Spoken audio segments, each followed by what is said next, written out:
Si votre enfant ne comprend pas les textes, autrement dit, s'il ne sait pas répondre aux questions, de quoi parle le texte?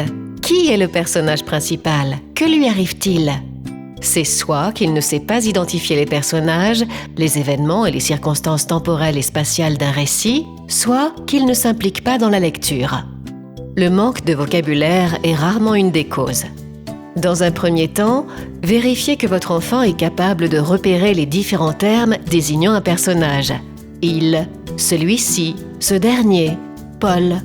Si ce n'est pas le cas, invitez-le alors à entourer tous les mots qui désignent un personnage et expliquez-lui de qui on parle.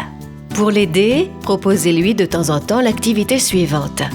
Vous énoncez une phrase et lui demandez de nommer différemment le ou les personnages. Par exemple, dites-lui « Pierre et Paul vont à la piscine » et demandez-lui de trouver au moins 5 façons de les nommer différemment.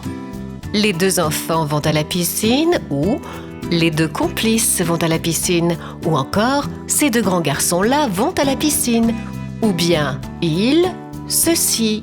Faites-en un petit jeu régulier, en voiture, quand vous lisez le résumé d'un film. Vérifiez ensuite que votre enfant comprend avec précision où se passe l'action et quelle est la chronologie des événements. Si ce n'est pas le cas, rappelez-lui qu'une lecture superficielle du texte ne suffit pas. Invitez-le alors à entourer tous les mots de liaison qui désignent les lieux comme « non loin d'eux »,« à proximité »,« dans »,« au centre d'eux »,« ensuite »,« auparavant »,« hier » et tous ceux qui marquent les relations spatiales, les compléments de lieu, etc. Par exemple, dans la phrase suivante, « À 15 lieues de ce château, en plein cœur de la forêt, vivait une princesse ». Entourer château et forêt ne suffit pas à savoir avec précision où se déroule l'action. Faites de même avec les mots de liaison temporelle, puis, tout d'abord, ensuite, et les temps des verbes, pour bien identifier la chronologie des événements. En prenant en compte toutes ces précisions, votre enfant accédera mieux au sens du texte et le plaisir de lire s'en trouvera renforcé.